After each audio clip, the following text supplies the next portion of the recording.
एक बार की बात है, मदन और सुमेर नाम के दो मित्र थे। मदन स्वभाव से आलसी और कामचोर था। वो हर वक्त काम करने या मेहनत करने से बचता था। मदन की माँ सुलोचना अक्सर उसे डांटती रहती थी कि कुछ काम कर ले। एक दिन सुबह के वक्त, अरे मदन, कुछ काम धाम भी ढूंढ ले। तेरे बापू के जाने के बाद से काम का सारा बोझ मुझ पर आ गया है। कब तक अकेली काम करूंगी? अरे माँ, क्यों चिंता करती हो? मैं कर लूंगा काम। और ये सारा दिन मुझे डांटना बंद करो तुम। पता नहीं ये लड़का कब समझेगा। मदन गुस्से में पैर पटकता हुआ घर के दरवाजे पर पहुंचा तभी, अरे मित्र मदन, इतना गुस्से में कहाँ भाग रहा है? रुक तो। अरे क्या करूंगा इस घर में रुककर यार। माँ सारा दिन बोलती रहती है काम ढूंढ, काम पर जा।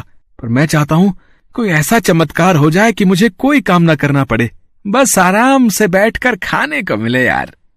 तुम्हारे ये ख्याली पुलाव बन चुके हो तो मेरे साथ जरा दूसरे गांव तक चलोगे? मुझे वहां थोड़ा काम है।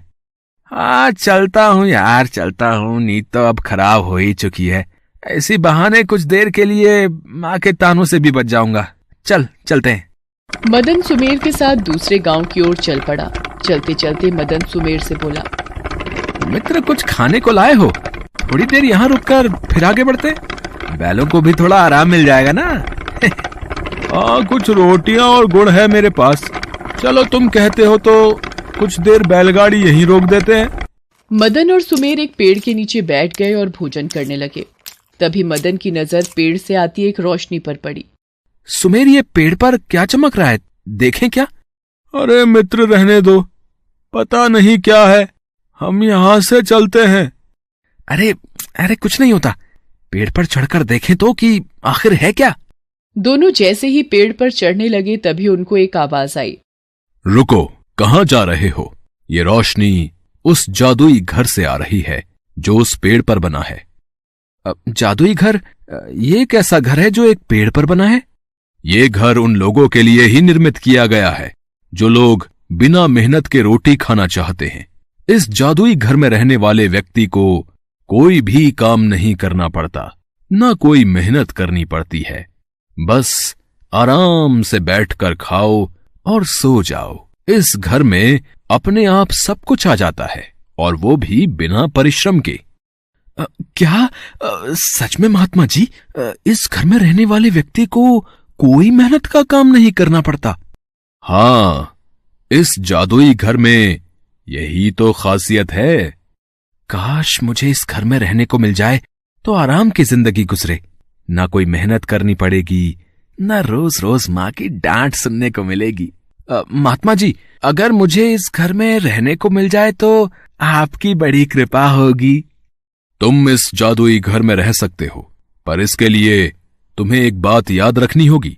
यदि तुमने एक बार इस जादुई घर में प्रवेश कर लिया तो फिर अपनी मर्जी से वापस नहीं आ सकते। महात्मा जी, मुझे तो बस मेहनत करने से बचना है। ऐसे आलीशान जादुई घर को छोड़कर भला कौन आना चाहेगा महात्मा जी? हाँ, मुझे ये शर्त मंजूर है।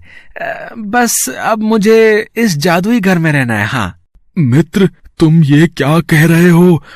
चलो चलते हैं, यहाँ से देर हो रही है। सुमेर तुम जाओ, मैं अब इसी जादुई घर में रहूंगा।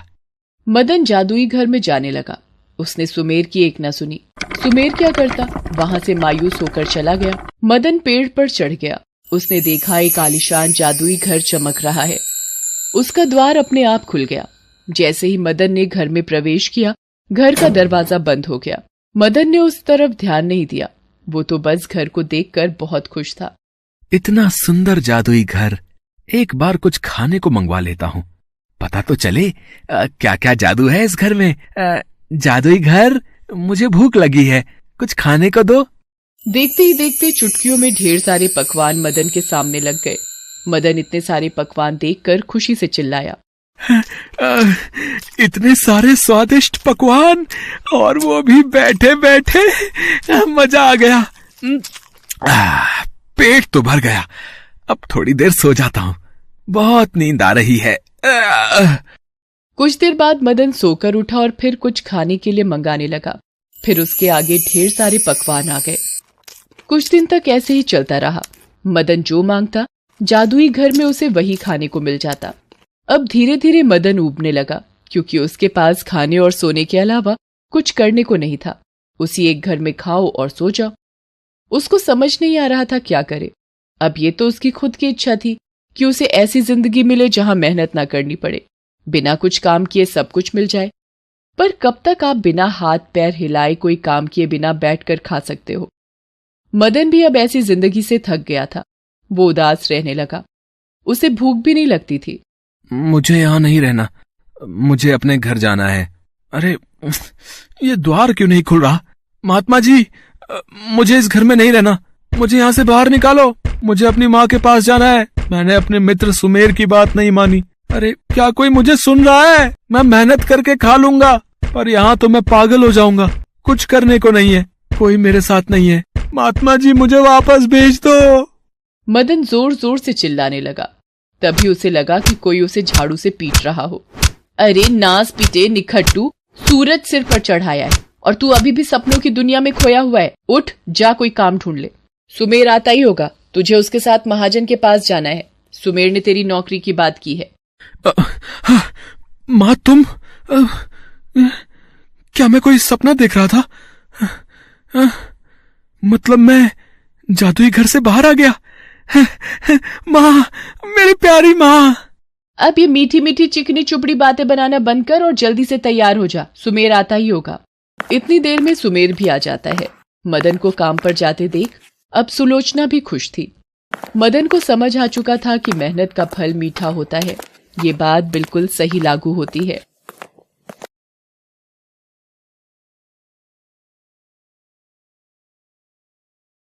राधापुर गांव में शांता और सुमन नाम की सौतेली माँ और बेटी रहा करती थी।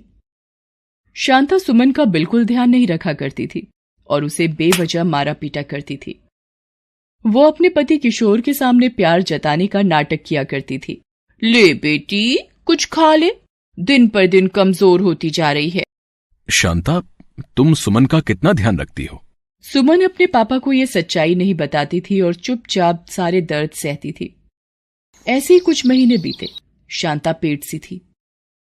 ये बात बहुत खुश होकर वो अपने पति किशोर को बताती है। सुनिए जी, मैं मां बनने वाली हूं। सच में? मैं बहुत खुश हूं। तुमने मुझे बहुत बड़ी खुशी दी है।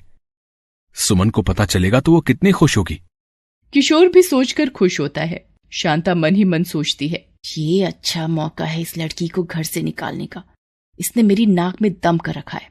अब तो इसको निकलना ही पड़ेगा घर से, नहीं तो ये मेरे बच्चे का हिस्सा भी खा लेगी। तभी एक सुबह शांता चिल्लाती हुई भाग रही थी। बचाओ बचाओ, ये मुझे मार डालेगी। क्या हुआ? तुम चिल्लाती हुई भाग किस ले रही हो? सुमन के हाथों में छुरी है, वो मुझे मारना चाहती है और मेरी ओर ही आ रही है। किशोर सुमन के हाथों में छुरी देखकर कहता है, अरे अरे, तुम क्या कर रही हो? छुरी से अपनी माँ को मारोगी क्या? जिसने तुम्हें माँ जैसा प्यार दिया, आज तुम उसकी जान लेने पर तुली हुई हो। भला ऐसा कोई करता है क्या? पापा, ये सच नहीं है, झूठ है। मैं ऐसा क्यों करूंगी? आप मुझे गलत समझ रहे हो, मेरी बात तो सुनो। उसने रोते हुए सच्चाई बताने की कोशिश की, पर किशोर उसकी एक भी बात सुनने को तैयार नहीं था। उसने कहा, सुमन, तुमने ऐसा क्यों किया? निकल जाओ मेरे घर से बाहर। और सुमन को घर से बाहर निकाल दिया। बेचारी सुमन रोते रोते जंगल की तरफ चल पड़ी और बीच जंगल में पहुंच गई। वहां एक पेड़ के नीचे वो बैठ गई और सोचने लगी, मैंने कोई गलती नहीं की थी, फिर माँ ने ऐसा क्यों किया? वो ऐसा सोचकर रोए जा रही थी। तभी उसे एक शेर की दहाड़ सुनाई दी। वो डर गई और सोचने लगी, बाप रे, इस जंगल में तो मुझे बहुत खतरनाक जानवर मिलेंगे। मुझे इन सब से बचकर रहना होगा। मुझे इस पेड़ पर घर बनाकर रहना चाहिए, वरना ये जंगली जानवर मुझे खा जाएंगे। मैंने आज तक पापा को सच नहीं बताया, पापा को सच पता चलना चाहिए था। ऐसा सोचकर वो जंगल की तरफ चल पड़ी। कुछ बांस की लकड़ियां इकट्ठी करके एक सुंदर घर उस पेड़ पर बना दिया। जब घर बन गया तो उसने सोचा कि वो आराम से रह सकती है। जंगल में सेब फल लाकर खा लेती और पास की नदी में नहा लेती थी। एक बार रोते हुए सुमन ने सोचा, माँ देखो ना, पापा ने सच्चाई जानने की कोशिश ही नहीं की। भला मैं झूठ क्यों बोलती? सौतेली माँ की बातों में आकर मुझे घर से निकाल दिया। आप ही बताओ माँ, ये कितना सही है? अगर आप होती तो मुझे ये दिन ना देखना पड़ता। सुमन रोने लगी, पर उसे पापा की याद आ रही थी। वो पापा के पास जाना चाहती थी, पर डर के मारे जा नहीं सकती थी। एक दिन फल चुग रही थी, तभी वहां एक औरत आई और जोर जोर से रोते हुए कह रही थी, क्यों भगवान मुझे जिंदा रखा? किसी जानवर के हाथों मुझे मरवा देते तो अच्छा था। और वो रोना शुरू कर देती है। ये सुनकर सुमन उसके पास जाती है। दादी माँ, आप कौन हो और क्यों रोई जा रही हो? बेटा, मैंने अपने बेटे की शादी करवाई थी। बहू अच्छी नहीं है, मुझे बहुत सताती है। मेरी वजह से उन दोनों में झगड़े होते हैं। मेरी दिक्कत के कारण मुझे घर से निकाल दिया। अब कहाँ जाऊंगी मैं? वो रो रो कर अपनी पीड़ा बता रही थी।